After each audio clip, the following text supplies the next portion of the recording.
아시는 분은 아시겠지만 이제 제가 수성교에서 설교할 날이 얼마 안 남은 것 같아서 이제 설교의 시간들이 너무 소중합니다. 그래서 오늘도 열심히 준비해 왔고 여러분들과 함께 나누고 싶은 얘기가 여기까지 차올라서 제가 오늘은 이걸 확 풀어내놓고 하나님의 말씀을 같이 귀 기울이는 시간 되기를 축복합니다. 이런 질문으로 시작하겠습니다. 신은 존재하는가? 신은 존재하지 않는가? 우주는 무한한가? 우주는 유한한가? 영의 세계는 있는가? 영의 세계는 없는가?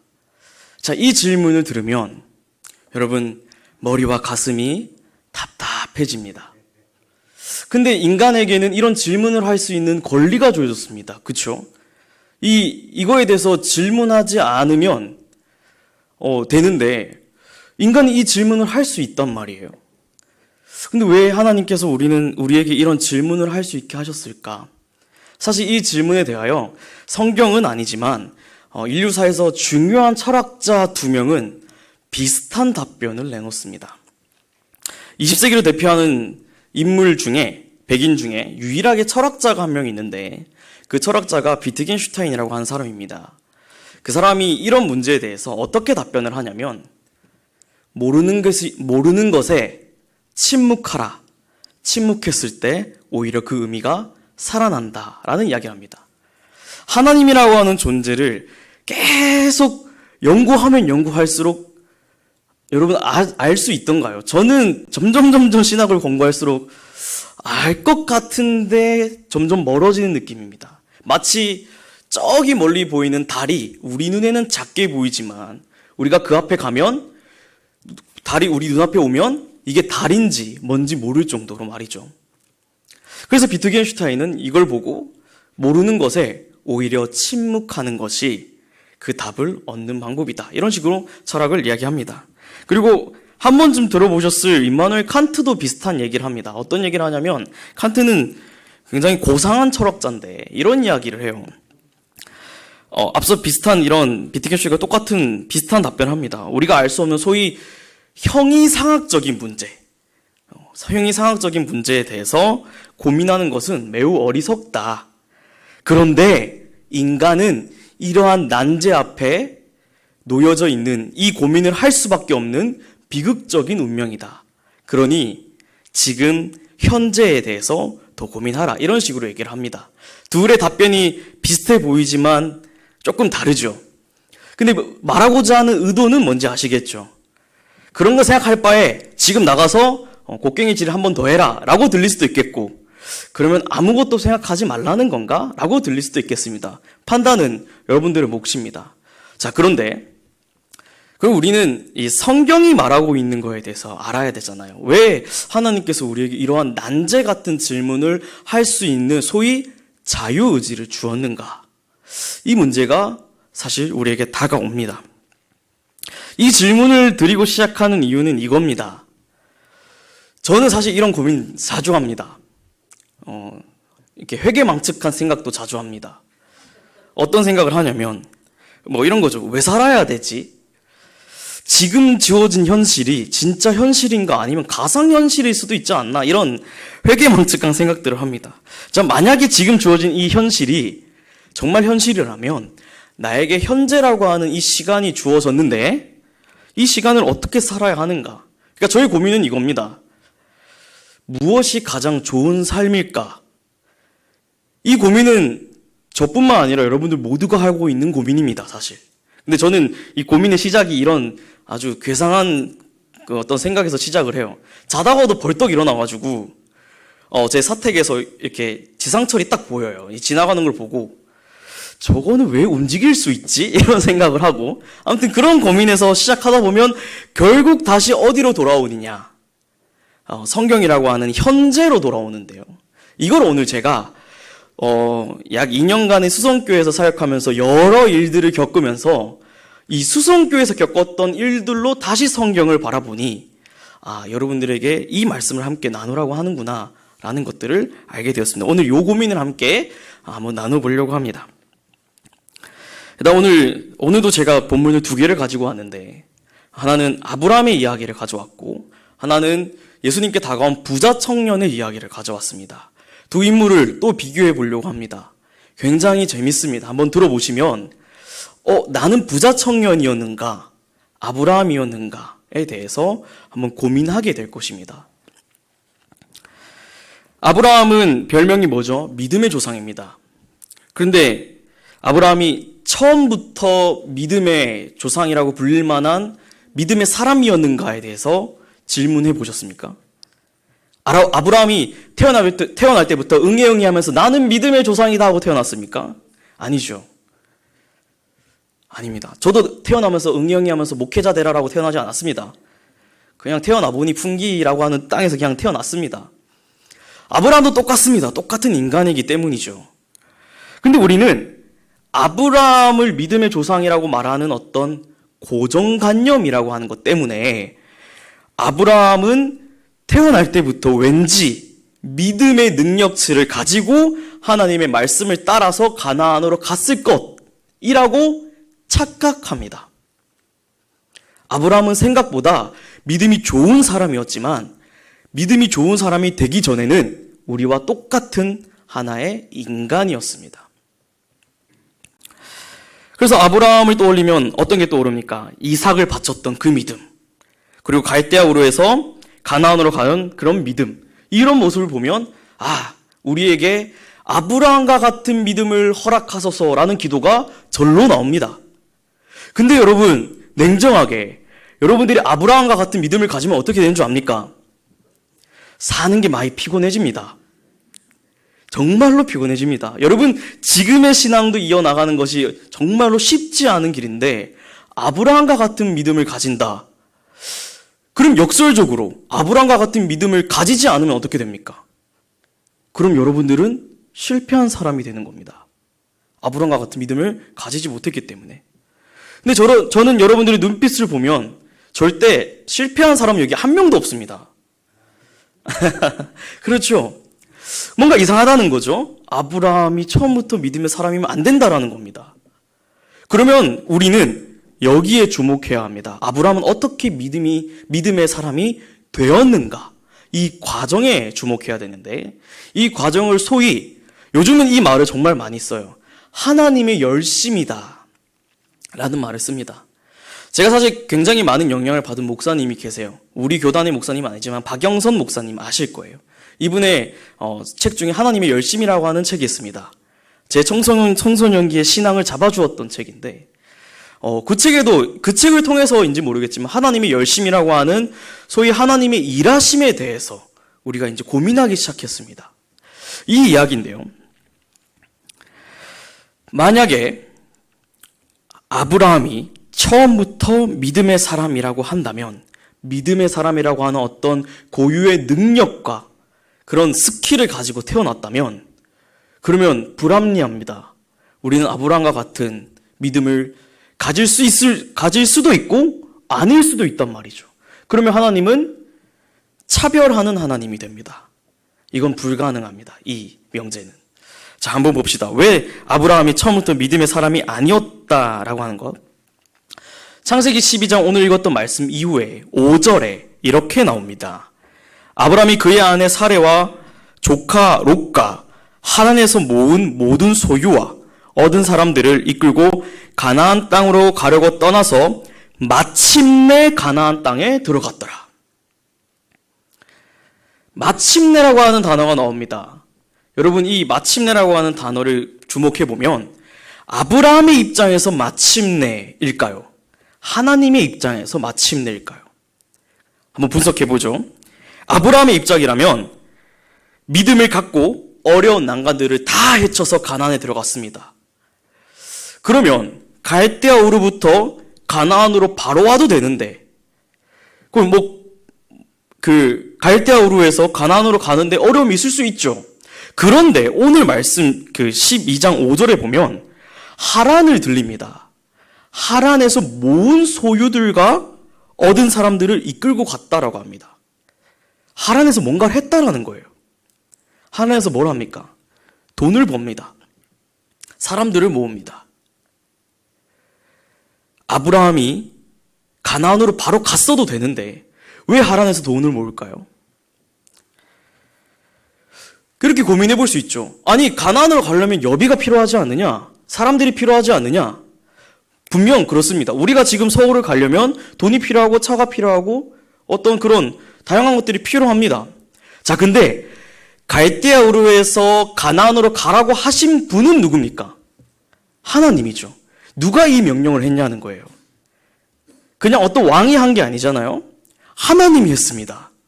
그러면 좀 말이 달라지잖아요. 여비를 모으지 않아도 되고 어떤 그런 준비를 안 해도 괜찮습니다. 하나님이 명령하셨으니까요. 이 말씀에 아브라함은 머뭇한 겁니다. 이게 어디서 나오냐면 사도행전 7장 2절에 스데반이 이런 설교를 합니다. 아브라함은 이제 갈대아 우르에서 하란에 머물렀을 때라고 이야기를 합니다. 이런 거 처음 들어보셨죠? 아브라함은 가나안으로 믿음을 가지고 간 게 아닙니다.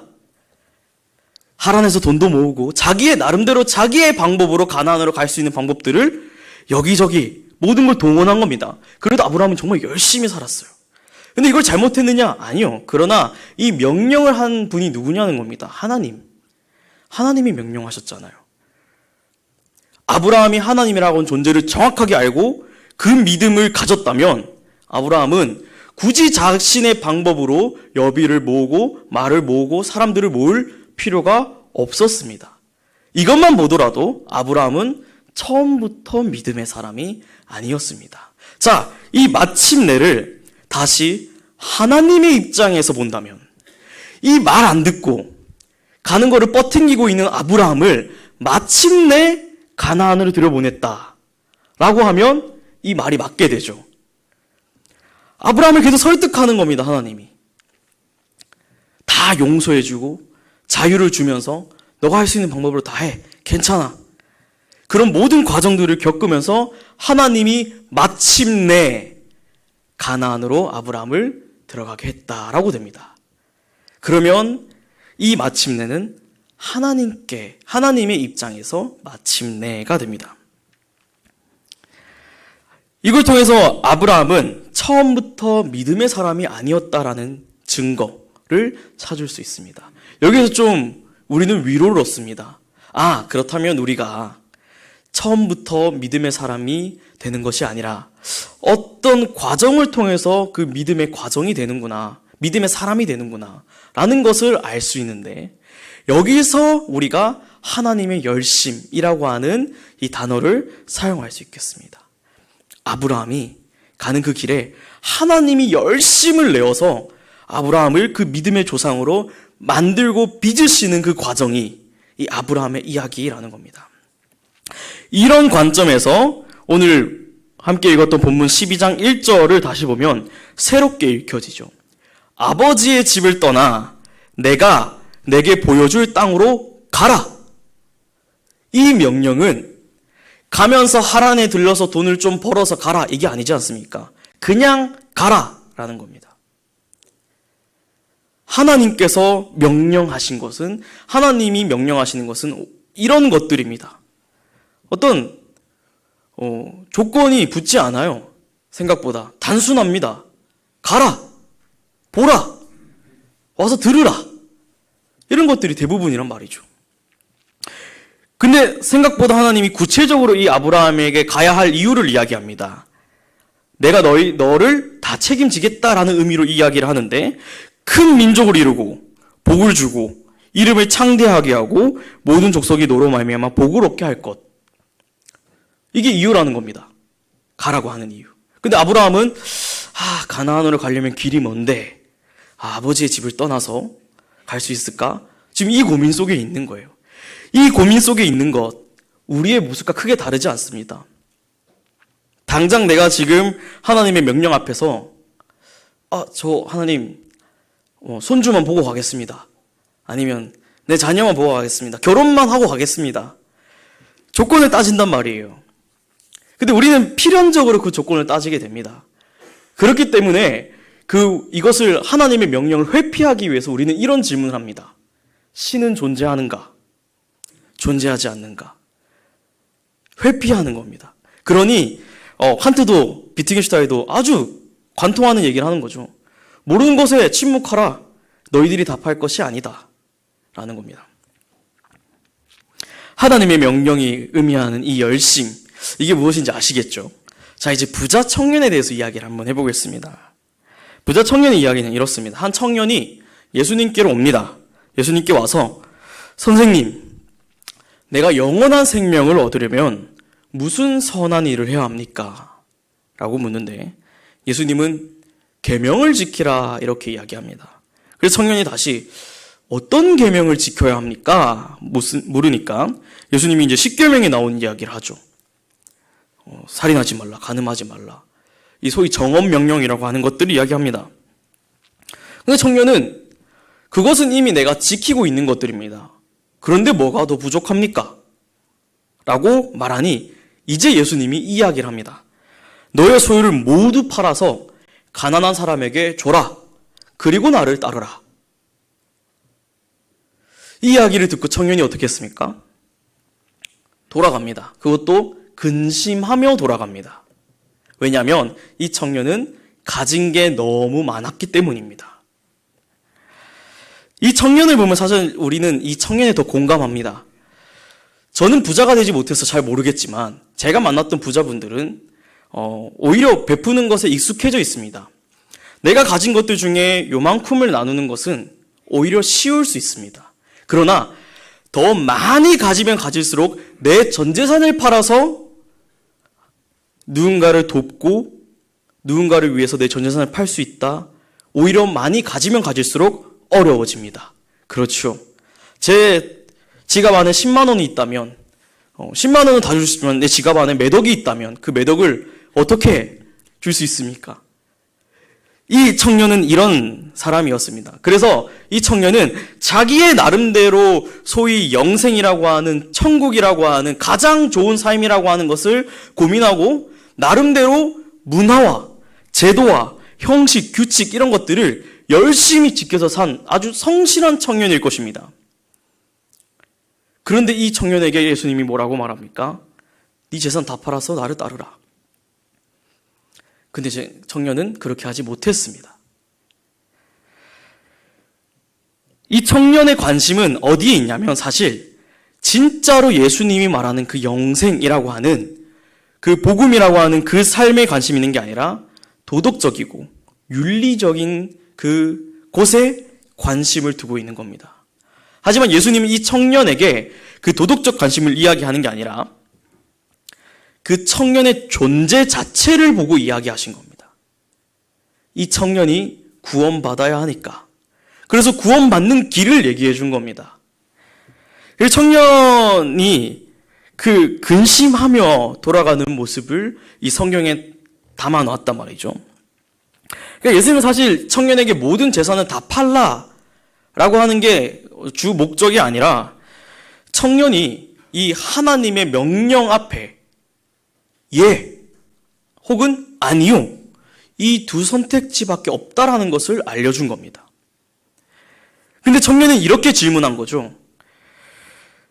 내가 영생을 얻을 만한 충분한 믿음을 가지고 있습니까?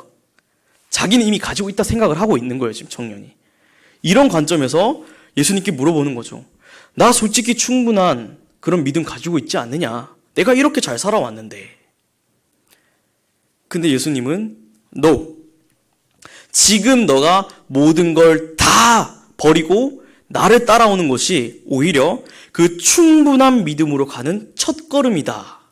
라고 이야기하신 겁니다. 이제 이 이야기를 통해서 우리의 상황으로 돌아와 본다면 하나님의 명령이라고 하는 아브라함에게도 이 예수 청년에게도 수많은 믿음의 사람들에게 주어진 이 하나님의 명령이라고 하는 것은 예 혹은 아니요 이 두 선택지밖에 없음을 깨닫게 됩니다. 그런 질문을 볼 수 있습니다. 여기서 아니요를 선택하면 어떻게 되는 거죠? 하나님이 너 거기로 가! 라고 했는데 안 가겠습니다. 라고 하면 어떻게 되는 거죠? 지옥에 가나요? 그럼 얘를 선택하면 어떻게 됩니까? 답변하기 어려워지죠. 이게 아까 비트겐슈타인이 말한 겁니다. 침묵하라.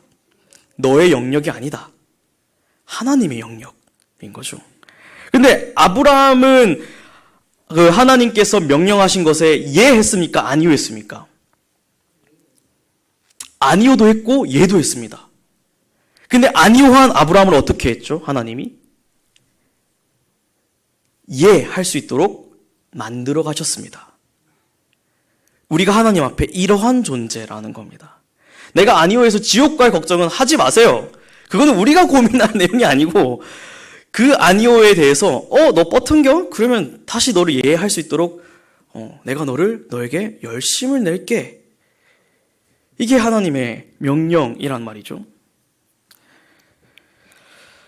그래서 아브라함에게 있어서 이 하나님의 명령이라고 하는 가나안이라고 하는 곳, 우리는 지금 가나안이 어디인지 알고 지금 유튜브를 틀면 전쟁하고 있는 곳도 볼 수 있어요. 그 정도로 우리는 거기에 대해서 정보가 있지만 이 당시 아브라함에게서 가나안은 그냥 듣기만 하는 곳이지 거의 죽으러 가는 길입니다. 미지의 세계라는 거죠. 그 뚜렷한 방향?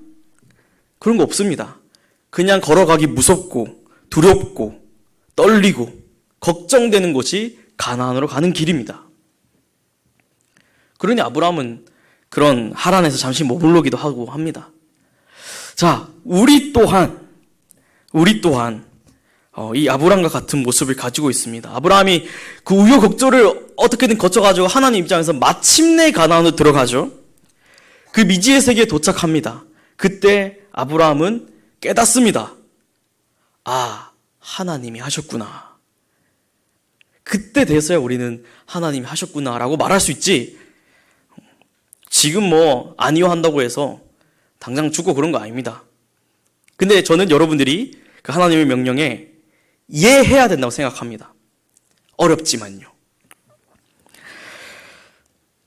자, 그래서 예수님의 명령도 이렇습니다. 우리를 부르신 예수님의 명령은 사실 제자로서 예수 그리스도라고 하는 스승을 따라가는 것이지 도착할 목적지를 지레짐작하고 걱정하고 고민하고 무서워하고 두려워하는 것은 참 제자가 될 수 없습니다. 제자는 스승을 따라가는 자죠.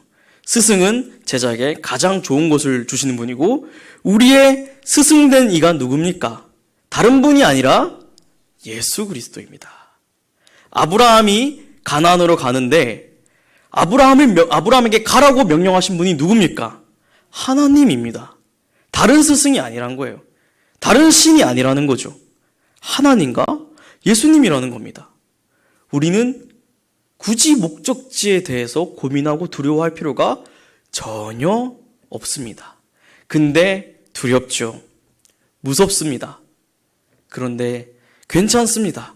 하나님이 아브라함을 믿음의 조상으로 만드셨던 것처럼 여러분들도 지금도 열심을 내셔서 여러분 한 사람 한 사람을 하나님의 사람으로 만들어가고 계신답니다. 이걸 믿으시기 바랍니다. 그러니 우리 모두 예수님의 제자로 살아간다면 함께 이 길을 걸어 미지의 세계로 한 걸음씩 걸어가는 이 공동체가 우리 수성교회 공동체이지 않겠습니까? 그리고 그렇게 살아온 많은 믿음의 사람들로 말미암아 우리 수성교회가 세워졌습니다. 우리가 성지순례도 다녀왔지만 그 수많은 믿음의 선조들로 말미암아 오늘 우리가 서 있을 수 있게 되었습니다. 그리고 그 믿음을 후대에게 전해줄 수 있는 믿음의 동력자들을 우리 옆에 세워주셨죠. 우리는 함께 이제 미지의 세계로 갑니다. 미지의 세계로 걸어가고 있습니다. 혼자 간다면 무서울 수도 있습니다. 그러나 함께하는 여러분이 있습니다. 함께 미지의 세계로 갑시다. 가봅시다 한번. 근데 여러분 미지의 세계라고 해서 두려워할 필요가 없습니다. 사실 우리는 목적지를 알고 있습니다. 히브리서 저자는 이렇게 이야기를 합니다. 이러므로 우리에게 구름같이 둘러싼 허다한 증인들이 있으니 모든 무거운 것과 얼매기 쉬운 죄를 벗어버리고 인내로써 우리 앞에 당한 경주를 하며 믿음의 주요 또 온전하게 하시는 이인 예수를 바라보자. 우리는 미지의 세계로 가지만 우리가 가는 목적지는 사실 뚜렷합니다. 예수님께서 걸어가신 그 길입니다. 우리가 함께 걸어가는 그 미지의 세계에는 이런 것이 있겠죠. 최후 승리가 있을 것입니다. 그 말씀을 딱 들으면 제가 먹고 끝까지 차올랐던 말이 이겁니다. 여러분, 최후 승리가 우리 앞에 있습니다. 감격스럽지 않습니까? 그러니 우리 함께 이 길을 걸어갑시다. 이 말을 제가 목 끝까지 하고 싶었습니다. 그래서 저는 이렇게 권하고 싶은데, 정치 철학자 중에 존 롤스라고 하는 사람이 있습니다. 아주 이 사람은 정의에 대해서만 이야기한 사람인데 이런 이론을 내놔요. 서로가 아무것도 보이지 않는 방에서, 심지어 내가 누구인지조차 모르는 그 방에서 만약 우리가 법을 하나 정해야 되는데 동양인은 차별해도 됩니다 라고 말하면 그 누구도 동양인 차별에 대해서 찬성하지 못한다는 겁니다. 왜? 내가 동양인일 수도 있으니까. 이게 정의라는 거예요. 근데 이 말을 들으면, 이 정의의 내용들을 들으면 우리가 지금 걸어가고 있는 이 미지의 세계가 그 미지의 세계에서 우리는 어쩌면 그런 존재들입니다. 내가 누구인지, 내가 어떤 사람인지, 어쩌면 그런 길을 걸어가고 있었죠. 그런데 예수 그리스도께서 이 땅에 오셔서 빛을 확 비춰주시면서 내가 누구인지 알게 하셨습니다. 그리고 나를 따라오라 라고 이야기하셨습니다. 한 줄기 빛을 뛰어넘어서 그 어둠 가운데 빛을 쫙, 어둠을 찍고 들어오셔서 함께 가자. 그만 따라온나. 그렇게 하셨습니다. 이 얼마나 기쁜 소식입니까? 그래서 저는 마지막으로 이렇게 권하고 싶습니다. 그럼 어떻게 해야 되는가? 우리 수성교회는 어떻게 해야 되는가? 여러분, 함께 미지의 세계로 우리는 함께 걸어갑니다. 그렇기 때문에 우리는 서로에게 친절해야 합니다. 여기서 이 친절은 상냥하게 이게 아니에요. 그 사람의 존재 자체에 친절해야 된다는 겁니다.